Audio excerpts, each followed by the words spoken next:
हरे हरे कृष्णा। तो इस श्लोक में जो अंतिम शब्द हैं, भगवान कहते हैं लिप्यते नाश पापेन पद्मपत्रम एवाम्भसा। वो पाप से लिप्त नहीं होता है। इसका अर्थ है कि यद्यपि देखने में लगता है कि वो पाप कर रहा है, परंतु वो पाप से लिप्त नहीं होता है।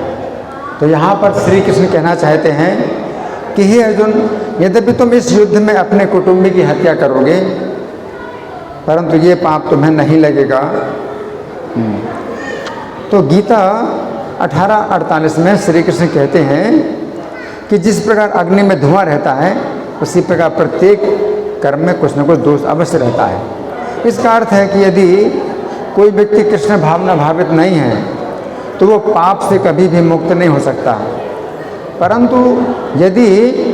परंतु यहाँ पर श्री कृष्ण कह रहे हैं यदि व्यक्ति श्री कृष्ण की प्रसन्नता के लिए कर्म करता है तो केवल वही पाप से मुक्त रहता है, अन्यथा प्रत्येक व्यक्ति इस भौतिक जगत में पाप से बंध जाता है।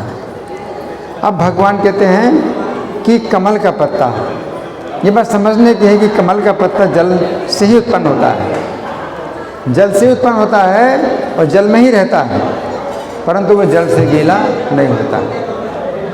तो यहाँ पर श्री कृष्ण कह रहे हैं कि जिस प्रकार कमल का पत्ता जल में ही उत्पन्न होता है और जल में ही रहता है, परंतु जल से गीला नहीं होता है, उसी प्रकार कृष्ण भावना भावित व्यक्ति भी इस पापमय जगत में जन्म लेता है, इस पापमय जगत में जीवन निर्वाह करता है, परंतु फिर भी पाप से लिप्त नहीं होता है।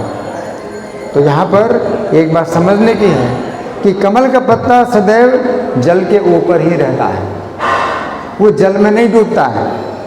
तो यहाँ पर श्री कृष्ण कह रहे हैं कि जिस प्रकार कमल का पत्ता जल के ऊपर ही रहता है, जल में नहीं डूबता है, उसी प्रकार कृष्ण भावना भावित व्यक्ति भी यद्यपि पापमय जगत में जन्म लेता है तथा पाप में जगत में ही रहता है, परंतु फिर भी वो पाप में डूबता नहीं है, पापों से सदा ऊपर ही रहता है।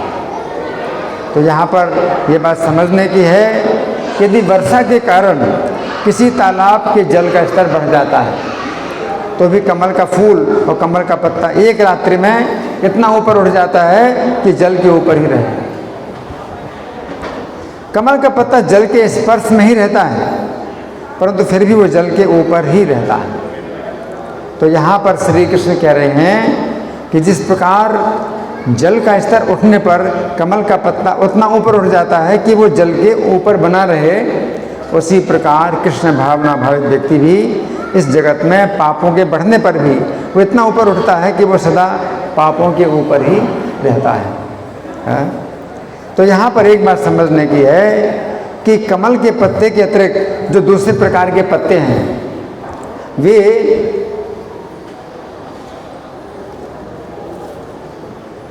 वे जल का स्तर बढ़ने पर जल में डूब जाते हैं।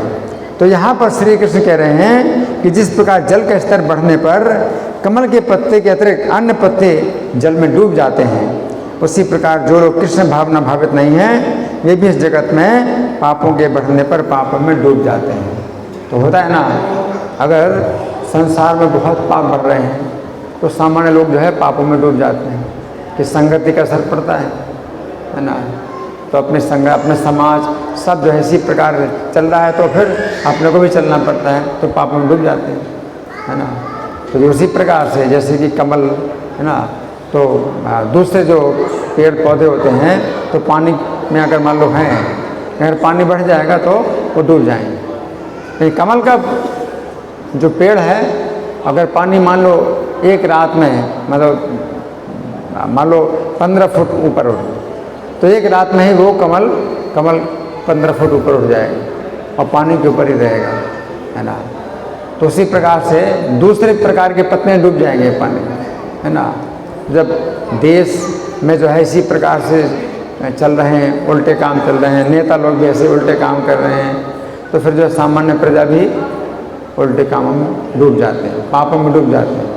पाप की बाढ़ आई तो डूब जाएंगे। पानी की बाढ़ आई, डूब जाएंगे। ये कमल पानी की बाढ़ आई, ये ऊपर रहेगा, है ना। तो कमल का जो पत्ता है वो पानी में ही पैदा होता है, पानी में ही वो रहता है, लेकिन पानी से गीला नहीं होता है।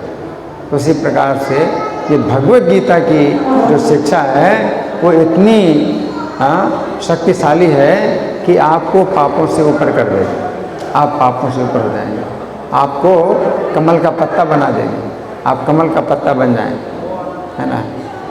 तो पाप का एक जो बूंद है तो वो भी कमल के पत्ते में है। पानी की एक बूंद भी है कमल के पत्ते में, अगर रहती भी है तो बूंद हिलती रहती है, वो बूंद हिलती रहती है, वो कमल का पत्ता गीला नहीं होता है ना। और हवा चलेगी तो वो पानी में चली जाएगी, कमल का पत्ता जो है बिल्कुल गीला नहीं होगा। उसी प्रकार से हम अगर कृष्ण की भक्ति में लगे हैं तो संसार में रह कर के भी हम जो है कृष्ण के संपर्क में रहते हैं और पापों से बिल्कुल निर्लिप्त रहते हैं। धन्यवाद। ग्रंथराज श्रीमद् भगवद गीता की जय, श्रील प्रभुपाद की जय। हरे कृष्ण।